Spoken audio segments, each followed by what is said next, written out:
Welcome to the Flying S Podcast, bringing City Hall to your headphones. Your go-to source for community news, events, and stories straight from your local Sidney government. I'm Brittany King. And I'm Andrew Bowser. And every other Friday, we'll bring you what's happening in our hometown and local government. Fast, factual, and focused. Welcome back to the Flying S Podcast, everyone. I'm Brittany King. And I'm Andrew Bowser. And we are here with part 2 of Parks and Rec. Yeah, part 1 was great. We talked about water safety, a lot of the things that were going on in the water park, the Lowhead Dam, the summer food program, the backpack program, 42 different things that are going on programming-wise from the city. Most of that all free there to the general public. We're joined again by Dwayne Geyer. Welcome back. Well, thank you. Good to be here again. Yeah, it's good to have you back. It's always a pleasure to get to see Parks and Rec and all the great things that you're doing. And I think we've got another great episode. We're going to talk about some of the partnerships. We're going to focus on Toowawa Park, talk about some of the projects and programming. So let's just dive in. And, we gave a quick refresh, but let's kick it off with some of the partnerships and some of the things that are also going on this summer with baseball and recreation. The Sidney Amateur Baseball Association has been around for many years. Saw some decline in getting volunteers, so they partnered with Bollinger Baseball here in Sidney. And man, has the baseball program boomed. We were down to less than 200 games a season, and now we're almost at 500 last year. So, oh my goodness, yeah, baseball has really jumped down at Custom Border Field, and it's part of the volunteers that are part of Sidney Amateur Baseball and Bollinger Baseball, working hard to make this all happen. So baseball's going really well. They're having a tournament again this year. We haven't had a tournament for quite a few years at Custom Border, so you'll see some youth baseball down there. We also have Sidney Electric softball is still going strong down there. So the girls' leagues are playing down on a couple nights a week, and they've been doing this for decades too. I don't even know. Sorry, what is that? So Sidney Electric started a softball program many years ago, and it's for girls to play softball for free. It's all covered with an endowment through Sidney Electric. Awesome. I believe Herb Slater was the one that. I don't know that for a fact, but I believe he's the one that put that program together, or at least the funding piece for it. So he set it aside for that program. So what's the age group of that? That starts out at, I believe, like a T-ball age, so 5 on up to high school. Cool. High school age kids. It's a slow pitch league. It's not the fast pitch, but it gives an opportunity for every girl that wants to play softball. Gives them an opportunity to go play down there. Despite the obviously connection with Sidney Electric, just electric baseball just sounds really cool, right? Yes, it does. You want to be a part of that program. Exactly. Yeah. And in fact, their team names are the Volts and nice. and the Amps and things like that. So they've Very got cool. team names like that down there. So it's a neat program. We also have IUDIS at Harmon. That's another one that's well over 75, 80 years old. I don't know exact year. They just celebrated an anniversary. And so they've been down there. It's a boys' youth softball program, about the same age group, and they play down at Harmon Field, and they've been doing that for a long time. We also have Shelby County Softball Association, and they coordinate the men's leagues and the co-ed leagues at Flanagan. Those games are up again, so it's really neat to see. We had about a 5 or 6 year time frame where the baseball and softball numbers were dropping, and boy, it's really come back. And I think it's a lot to do with the leadership of those organizations to have it grow like that. So yeah, I think that speaks very highly of those organizations, because most of the time you hear complaints about organizations not running the programs well, and the fact that it's grown so much is huge. Yeah, it's really neat to see. Another organization that has a lot of volunteers, and they run a big soccer tournament as Shelby County Youth Soccer Association. Again, all volunteer organized, whether that's the recreation league that plays in the spring and fall, or the travel pro. They're all volunteers. They coordinate the Mayfest soccer tournament. 20 plus years into that tournament, that's been going on a long time. So these agencies or these organizations without volunteers, that nothing would happen. Our staff provides the fields. They tell us that, hey, we need 10 soccer fields painted, and they'll tell us the locations and even mark them out for us. And amateur baseball will tell us that, hey, we need fields 2, 7, 6, and 5 done tonight, and we drag them. So we don't provide that piece of organizing the teams. They do all that. Volunteers do all of that work and schedule all of those events or those games. They need that help, and I hope people can find some time, especially when you have children playing there yourself. Have some time to volunteer to help out with those things. So if people want to volunteer for that, how do they get a hold of these associations, or could they just call you to get contact information? Yeah, I'm sure if their kids are involved in the programs, they have that information. But yeah, so they want to call our office, and we can definitely get them connection with that. So outside of volunteering for, some of the programming that we talked about, obviously we have a good working relationship with the United Way, and there's a lot of sort of day of action. How can businesses also give back to the community and help with mulching and some of the other projects that are happening within the parks? Yeah, great question. We have a couple opportunities for business.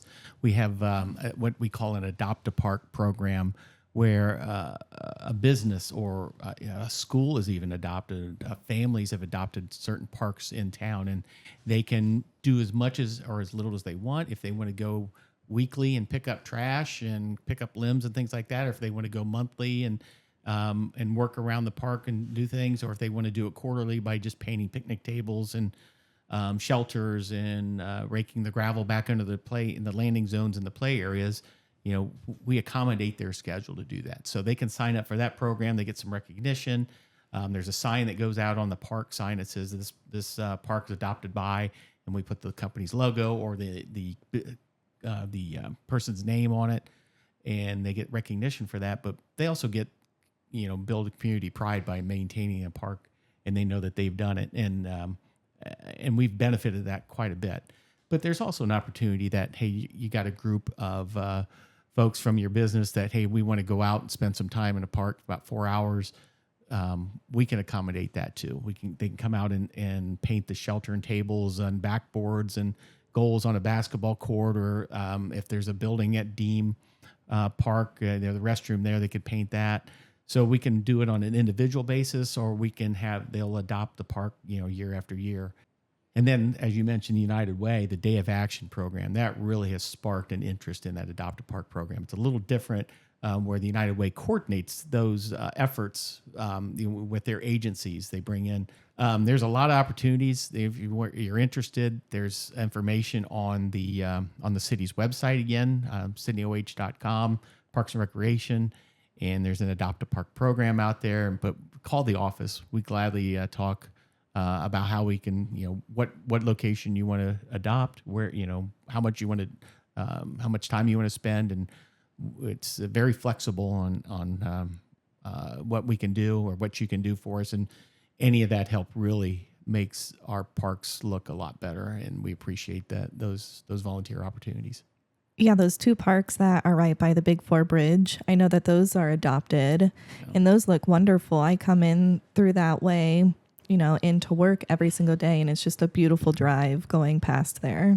Yeah, so that is the longest Adopt a Park program facilities so far.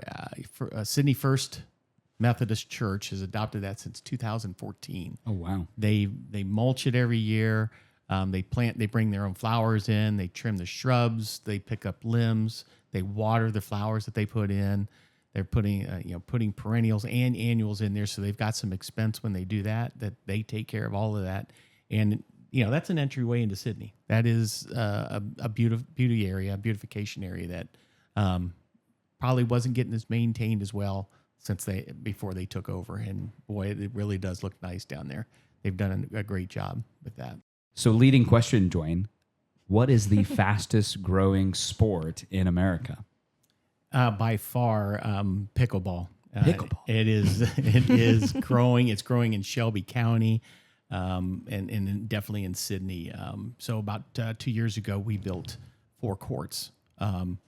Vastly filled those up with activity every night and weekends, and we've got a grant in right now. We're building 2 additional courts and planning to put lighting on those so they can play later into the evening too. That's great. Yeah, it is.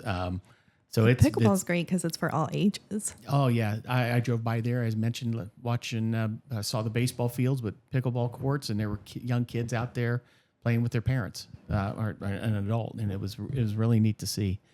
So yeah, we've got that going on. But there's also an opportunity out at Sidney High School for pickleball. We have a collaborative effort with Sidney and Lehman, but Sidney most recently, where we've we basically reconstructed the tennis courts out there. Oh, yeah. And part of that process was adding pickleball court lines to those courts.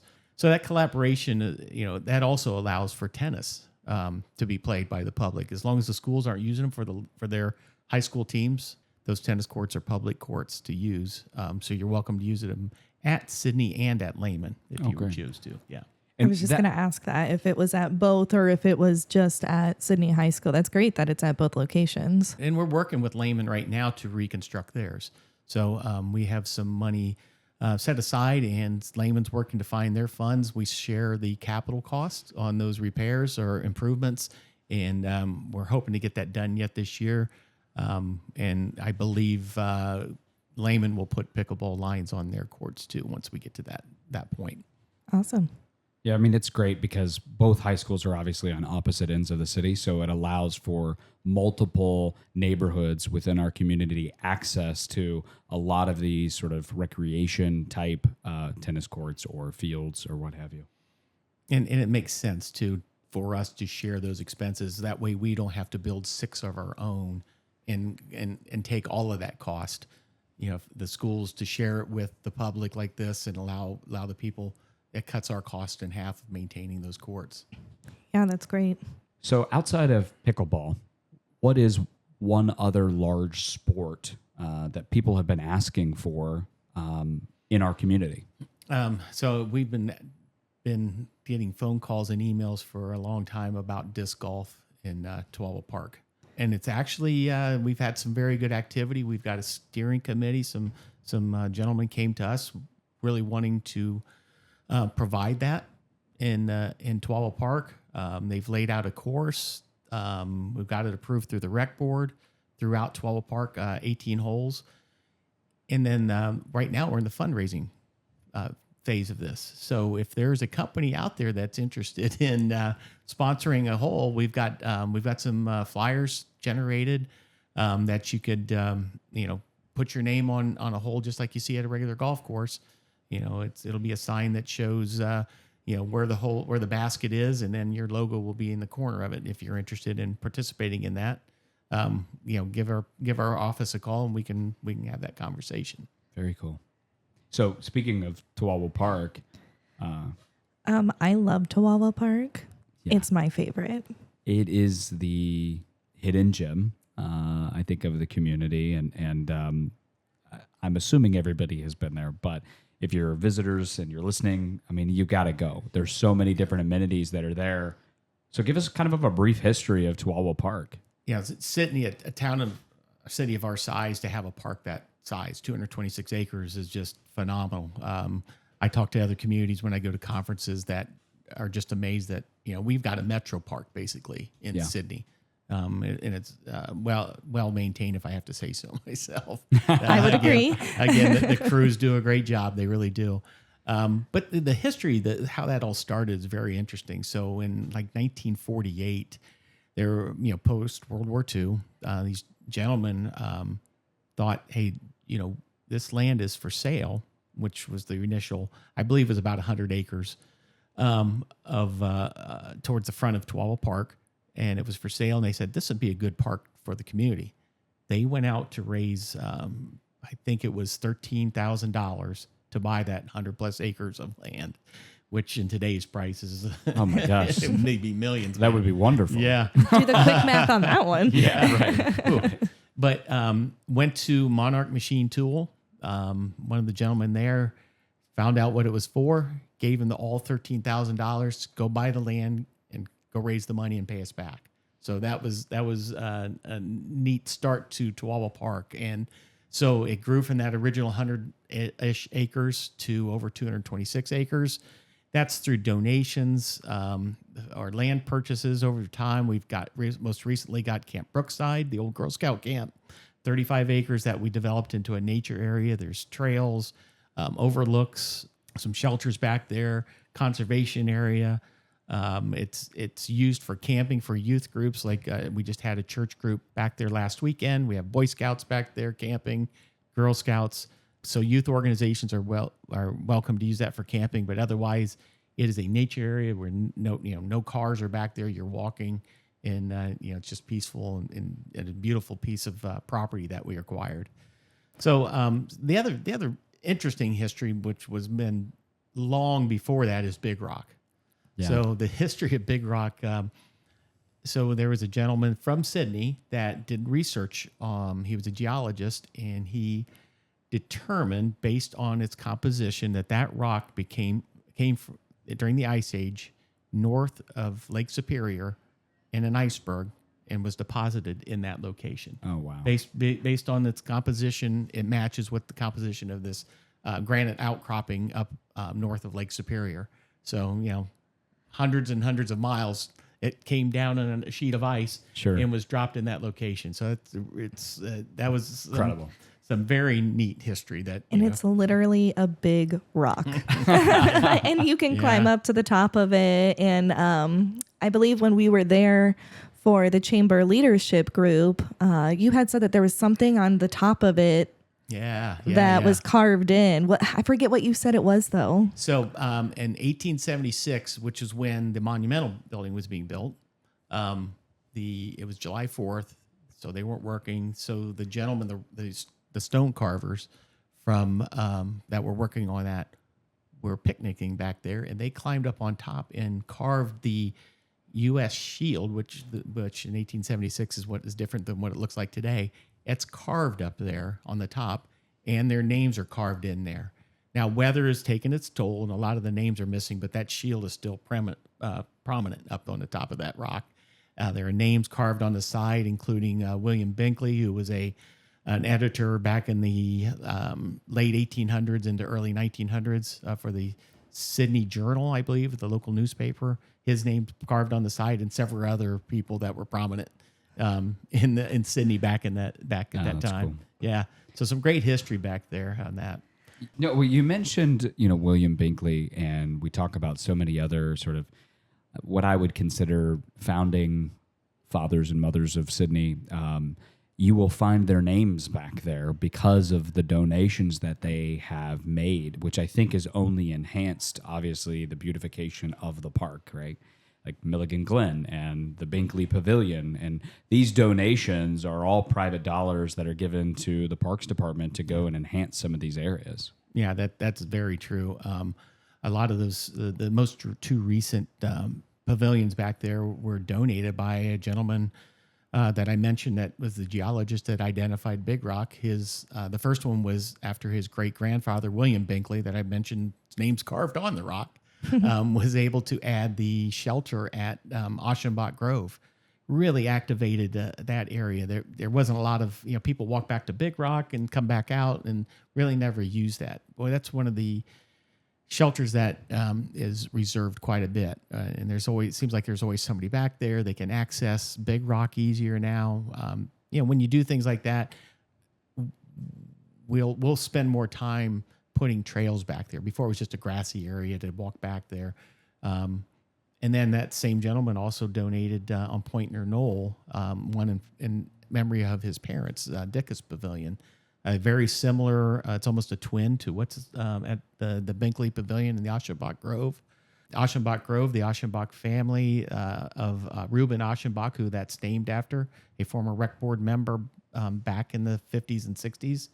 They said, "Hey, what are you going to do with the old trees?" I said, "Well, as they die, which they have been, we're going to take them out and just take them out." And they said, "Well, what if we raised money for trees from then there?" So they raised money and bought the 15 to 20 trees that are down there and have them placed down there. We just get a lot of donations to help make our parks look the way they do. And it's great to live in a community like that. Yeah, and those pavilions look great. I mean, they stand out. They're big, they're well maintained, and I think that it's a great addition. Yeah, we were very pleased when we dedicated the first one, the Binkley Pavilion. At the end, the gentleman he came and said, Dr. Dickus, he said, "Hey, I might want to put another one in. Would you be interested in that?" I said, "Yeah, we can make that happen." Absolutely. Of course, yes.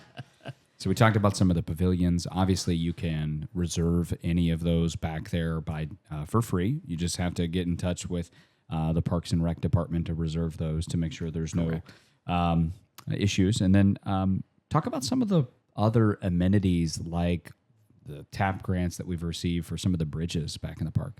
So in 2020, we dedicated the Zenas King Bridge, which crosses Amos Lake towards the back of the park. It turned out beautiful. We received the TAP grant, which is Transportation Alternative Program through ODOT, to rehab a bridge that was on their historic register. So they actually wanted to rehab this bridge that was sitting on private property and basically falling into a creek. The interesting story of this bridge is it was originally over Fort Laramie Lake, or Fort Laramie Creek, north of Fort Laramie, and during the 1913 flood, it was a 2-span bridge. One of the spans washed out. Oh. And so they pulled this span off, moved it to private property, and the farmer used it to access his fields and things like that. Well, equipment grew. They built a new bridge just downstream from it, and this one was just basically falling into the creek. And Andrew, when they came to me and said they wanted to rehab this bridge and move it into Tooele Park, I looked at that bridge and said, wow. I thought that looks like more scrap to me, but boy, it's beautiful. That it turned out great. The location is great. There are just as many photo opportunities taken there almost as the covered bridge right now. There's always people back on that bridge. Yeah. There's opportunity for them to fish. I can honestly say that as a photographer, I have taken pictures on that bridge because it's so beautiful. And then the background behind it with the water and all the trees. Mm-hmm. And we fish over there. It's wonderful. We love going over there to fish. Yeah. So that's a grant we received in 2020. We just recently, in the last couple of years, received another one to move another historic bridge, which is up in Auglaize County. Same thing. It's on the ODOT historic register. They want to save the bridge. It's a little better shape than the King Bridge. Yeah. And we're going to move that down from Auglaize County, starting probably this fall and probably finish it up next spring. And it's going to set on the over the mill race on the east end of Tooele Lake. So there's you get to the end of Tooele Lake on the east end, there's a little parking lot down there, and there used to be a footbridge that was in disrepair and falling into the mill race actually. And we took that out, and we're going to install this historic bridge in that location too. So it'll be another historic bridge and another photo opportunity for photographers. And it's a sister bridge to the Zenas King. Yeah, it looks almost identical. I shouldn't say identical. The design is identical, just some different changes to it. But it's the D.H. Morrison Bridge Company out of Cincinnati is where this one was manufactured. Yeah. And the King Bridge is out of that company was out of Cleveland. And that's what put these on the Ohio Historic Registry, is because they were designed or engineered and built and manufactured here in the state of Ohio. That is correct. And the design was also new at that time. It was cast iron bridges, bowstring bridges that could span farther than the wood timbers that they were using back in the mid 1800s when these bridges were built. So it was a new technology and for that era. And so that's why it's valuable to ODOT to keep that historic feature alive yet. Yeah, that's really cool. I'm excited to see that second bridge take life. I think it'll be really neat to see the before and afters, because the other bridge was really cool to see the before and after. Like you said, it was like, is that a real bridge? That's for sure. That's for sure. I think my favorite piece of history, though, is the entryway when you're driving into Tooele Park and the rails to trails, because that used to be a railroad, right? Yeah, that's correct. So before the Big Four bridge was built on the south end of town, the actual train tracks that went from east side to the west side and vice versa of Sidney, wound through the downtown, and came into Toowoomba Park. Well, it wasn't Toowoomba Park then, but traveled Whip Road and went out towards Bell Fountain. I think that the leaders realized that they were having too many accidents in the downtown, hurting or worse people. So they moved to built the bridge on the south end of Sidney, the Big Four Bridge, and basically over time abandoned those tracks coming through town, including what is now Whip Road. It used to cross the river there just north of Julia Lamb Field, and wind its way through town and back out to the west side of Sidney. So those, I like to think we were the original Rails to Trails program, because that would have been in the 1940s whenever that was started to use as a path. People would access it, go back in there and use that old rail bed as a hiking trail before it was even Toowoomba Park. So it's been there a long time, but it's a neat piece of history that was an old rail bed through there. Yeah, I don't think most people know that. Yeah. I think the bridge was built on the south end of town in 1922, I think, is when it was dedicated, somewhere in that area. So yeah, we just celebrated its 100th birthday. Yeah. So we've talked about all of these trails and different projects. What kind of projects do we have going on with the Riverway Trail? Because I know you've had some expansions to that. So why don't you give us, both of you, a little bit more information about the connection and where we're taking our paths? Sure. So most recently, we dedicated almost a mile stretch from I-75, where it crosses the Great Miami River, to Coother Road, and that was a challenge to get under that bridge alongside the river. With the help of the design and property owners, where we were able to get easements, we were able to make that connection. And heading south of that added another, like I say, a mile, and so the whole trail from the back of Graceland Cemetery to Coother Road is about 4.6 miles in length. So we've headed south and heading towards our friends in Miami County to make that connection to the longest paved trail system in the United States, and which is phenomenal to think that Ohio has that opportunity to make that connection. Yeah, and it's amazing because that trail, you can, once we get connected, you'll be able to go from here all the way to Cincinnati, Columbus. All of these cities are connected by this trail, which is amazing to me. Yeah, it is. It's phenomenal. What foresight? 1972. Here we are, 2025, and we got over 300 miles of trail that were connected to that piece. Yeah, so that's pretty phenomenal. It's amazing for Sidney to be the trailhead to something so amazing. I also think, there's just two areas, one south of Dayton and then ours, to get us to Lockington. I know the county, coordinating with us, and they've went after TAP grant or Transportation Alternative Program through ODOT to be able to receive those. I think they're working on a preferred path right now. Kudos to all of that and the work that's been laid to be able to do that. And then now sort of the city has shifted back its focus on how do we bring the trail from Graceland Cemetery into the downtown. And we touched on the Rails to Trails, and so we have a good working relationship, or as good as you can have, with the railroad. And our goal is to get it from the cemetery up into the downtown, safe for families and kiddos alike. We're going to continue to utilize the old canal bed, creating sort of a emerald necklace, if you will, bringing it into the downtown. We'll utilize the old abandoned rail, a spur that basically crosses over 47. We'll use those two abutments to build an aluminum bridge. We'll go behind the Fire Station 1, continue that through, almost following the curvature and path of the old canal bed and railroad, where basically it intersects. If you've been over to Gates Brothers Glass, their shop over there, that's where actually that trail will continue. It'll go right in front of Ferguson, which is Canal Street, and then cross over the Stawley Bridge right into Custom Border. From there, then you can get on the old Rails to Trail, now the opening of Toowoomba Park, and then now you can connect our civic, or beautiful park now back down south. And from there, you'll be able to connect other neighborhoods, whether it's the multi-use path that we put along 47, that goes along Wilson Health and then in front of American Trim. So now neighborhoods are now connected also to our trail system and eventually be able to get onto the larger Great Miami Riverway Trail.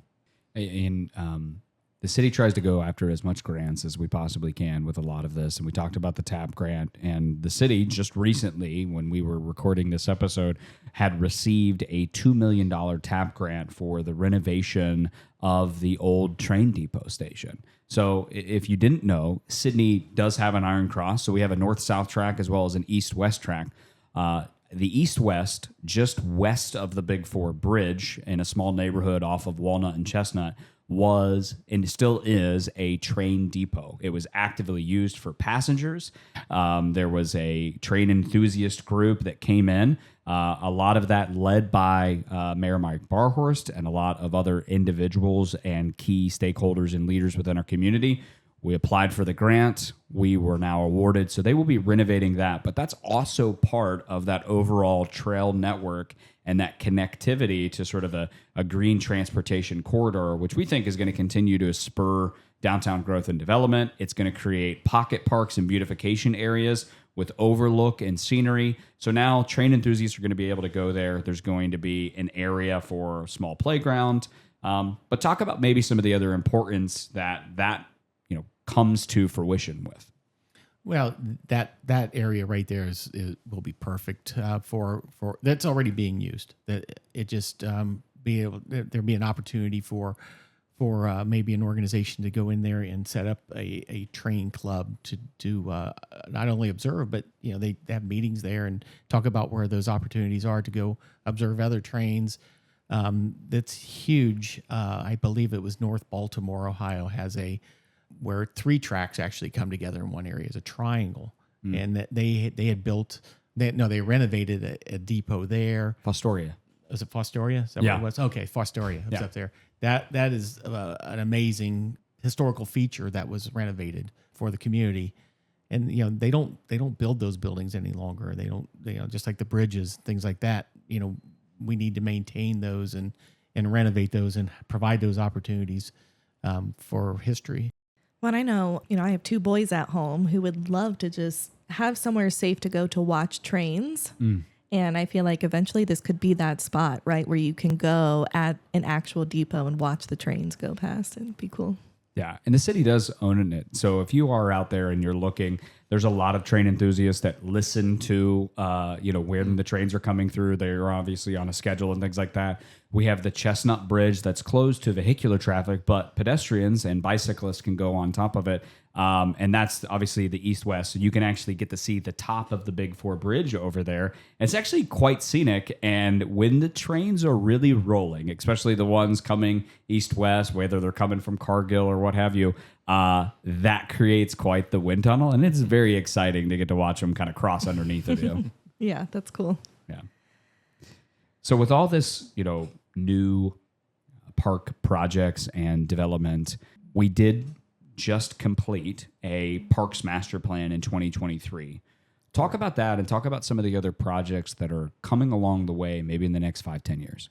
So yeah, that was a well past due document that we needed to produce, and in that short amount of time, we've already created the items that the public identified that they wanted. So Robert O'New Trail has a path now around the perimeter of the I'll call it the east side of the park. It's kind of divided by Bridlewood, but the east side, there's an asphalt 6-foot wide walking path that is used constantly now, and that was identified as being a want in the community by the public. So that was one of the projects. We talked about pickleball in the past. The first 4 courts that we built down at Custom Border were built because of that community input for the master plan. Some of the other things we're looking to do, big capital projects, is a splash pad. The public weighed in and said they really would like to see it up at Dean Park. So we're looking at renovating Dean Park, changing the play structure, putting a splash pad in that location. The other one that's been asked for many years is a skate park, and we've identified a location, got a design put together, and we're working to find funding for that project. The location would be next to BK Root Beer in that large grassy area. There's that. The master plan gives our department direction that the public wants. They tell us in that survey process of multiple meetings, public hearings, they give us guidance on what they would like to see in the community, and that's kind of our roadmap of where we want to go to develop our park system. And I think it was one of my first council meetings that I came to where a group of younger adults came, high school kids and young adults came and talked about the importance of like a skate park or something like that for them, them and their friends to go and do. So I think it's great that you guys are listening to the community and hearing about what we want. And now we're in the planning phases of, okay, so here's our list. Now let's go through and see what is feasible. Yeah, correct. So, I mean, there's always a lot of asks there, besides the projects like this, there's ongoing maintenance. So there's always more need than there is funds to fund those projects. So yeah, we have to do a triage, but we work down that list and try to get to all of them if possible. Yeah, and I think from a lot of perspectives, getting that input is really great. The skate park is not going to be done without continued effort and support from some of the younger generations that are out there that want to have those amenities. In fact, actually, when you go to apply for a grant, like say through the Tony Hawk Foundation that helps fund those programs, they want local young nonprofits, groups of children kind of forming together, because that creates the buy-in that makes sure that it's going to be utilized and taken care of and kind of pseudo policed by their cohort of individuals that are going to be utilizing that. But that reigns a continuous sort of symptom of what the parks are. So we talked about the input, we talked about all these donors, the TAP funding, the train enthusiasts that got together. These things do not happen in vacuums. Dwayne is one person, his department is small.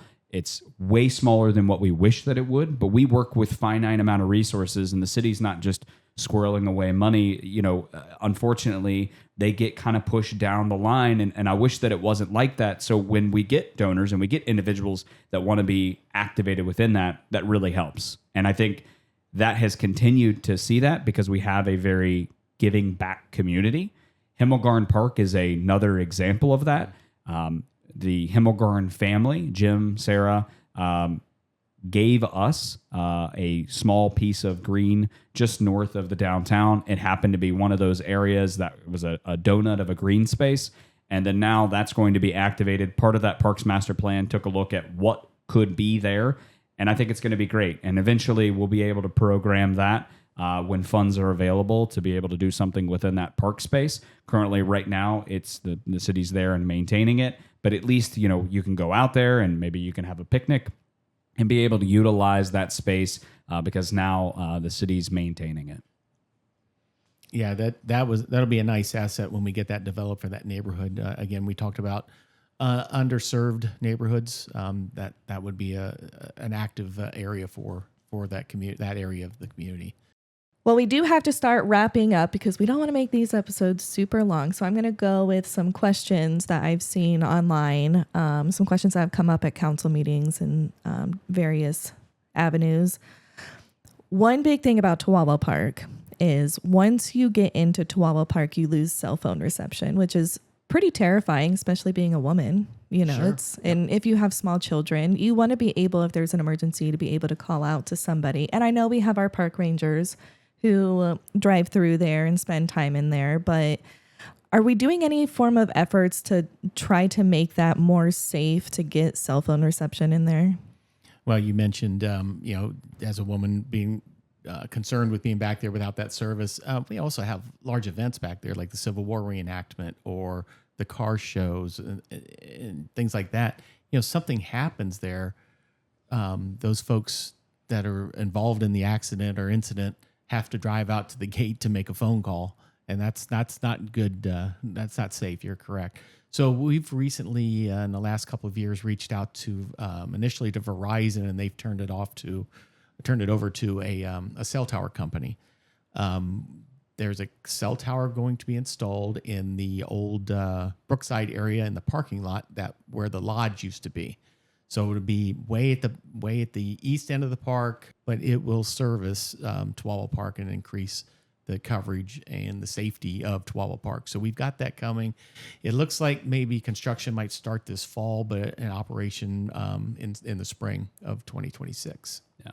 And that's a great great resource because not only is it going to give the safety mechanism that we desperately need in Tooele, but it's also going to increase cell reception throughout the east side of the city.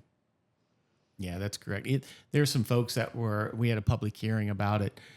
Some folks that live on New Johnston that say, we don't have access to cell phone service. We don't have cable back here. This will give us, kind of selfishly, but understandably too, this will give us opportunity for Wi-Fi back there and being able to connect to the world. Yeah. We'll do another episode because you brought up a really great point, Brittany, about our rangers. And they're not just park rangers anymore. They're coupled with code enforcement, and they are certified peace officers in the state of Ohio. They're a joint group of our police department, parks department, and community development. We'll bring them in. We've got 3 of them. It's going to be a great episode, I think, deep diving into those types of things. Just super excited because we are kind of white papering sort of the idea of this co-located group of individuals doing multiple jobs, wearing multiple hats. Yeah, and I don't think I've ever seen any other city do that. I think that's really, we're on the forefront of the safety factor of these different programs that we do. For sure. Yeah, that has been a great transition for the parks. We have at least 2 additional rangers to help us when there's an event, when we have the car show or the Civil War reenactment, and it's not all the responsibility of our current, the first ranger, the original one, Ranger Oslagi. And not to say that PD didn't help us. The police department have been great, but it's nice to have someone, I don't want to say dedicated, but somebody that's ID'd, that's part of their responsibility to make sure that they're in the parks for these events when needed. So. Well, and again, we'll talk more about it when we have the police chief and the DC in. But, they are very scarce with employees also. And so having these park rangers is really nice. Yes. Yeah. All right. Well, I think that's all that we have for this episode. Again, we'll be bringing Dwayne back in to do more of a deep dive on some of these subjects because otherwise these episodes will be 3 hours long. Yeah. But Andrew, do you have anything that you want to leave with our listeners? I don't think I have anything directly, but just want to say a huge shout out to all the parks department, our staff, our parks director, just do incredible work, doing the Lord's work every single day, making sure that we've got nice, beautiful things that I think sometimes people take for granted. And we certainly don't here at City Hall. And a huge shout out to everybody there that makes that possible. All the volunteers and the work and time, energy, money that's put in to making Sidney beautiful and a great place to raise a family. So with that, just want to say this was a great episode. Appreciate getting all of our listeners out. And yeah, thank you, Dwayne, for joining us. And don't forget to submit your questions if you have a specific question that you want answered. Otherwise, we'll see you next time. See you next time. Bye. Bye. Bye.